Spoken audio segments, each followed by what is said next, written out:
all I can tell you. Is there any other way to get in and you can go around? As long as it's not taped off, you're okay. There has to be an avenue. Good afternoon, ma'am. Can you tell me your first and last name with the spelling, please? Jennifer Moctezuma, Jennifer Moctezuma. Jennifer, where are we and what occurred here this afternoon? We're in Moreno Valley and we just got involved in a shooting. Wow. I mean, how close were you to it? My car was the first car. Wow. Did your car get hit at all? Yes, it did. How many times did your car get hit? It got hit once through the windshield. It went straight through the middle, passing my head and my two children that were in the back. You had two kids in the back of your car at the time of the shooting? Yes. Oh my gosh. Please tell me that they're both okay. Yes, they're both okay. Jennifer, what else did you see? I mean, was it the suspect shooting at you? Was it the police bullets that hit your car? Do you have any idea? I'm not too sure. I just heard bullets and then that one hitting my windshield, and I panicked and I told my kids to get down, and I unbuckled their seatbelts, and they were ducked down, and I ducked down, and then the gentleman who was behind us in the car, he opened the back seat of the car and told my kids to get out so we can get to safety.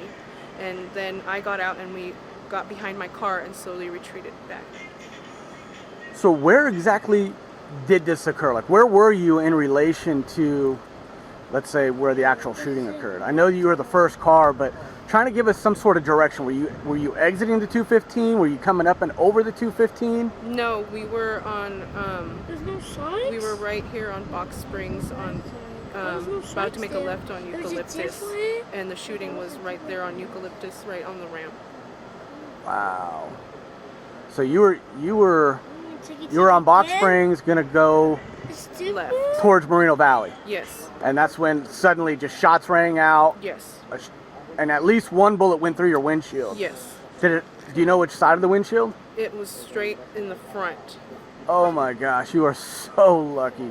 Oh my gosh. Yes. And if it wasn't for Chuck, who's the gentleman that saved us, I don't know what we would have done, because I've heard that my cars got shot more after that. Wow, I couldn't imagine. Jennifer, I appreciate you taking time to speak with me, and I am so grateful you're still here with us. Thank you. Thank you. Good evening, sir. Can you tell me your first and last name with the spelling, please? My name is Charles Childress. Last name is Childress. Charles, what occurred here this afternoon, and where are we? We're on East Ridge in Riverside, and on the other side of the bridge is Moreno Valley on Eucalyptus side. So this evening I was taking my dog in my vehicle. I took him over to an area over here called Sycamore Canyon for a walk. As I came across the bridge earlier this evening, I saw a CHP officer on a motorcycle and another one in a Ford Explorer had a civilian pickup truck pulled over, and it looked like they were impounding the vehicle, and it looks like they let him take his personal effects out and they headed on the sidewalk. And I saw that as we rolled past and we drove through. And then we went for a walk. We came back in my vehicle to return back home.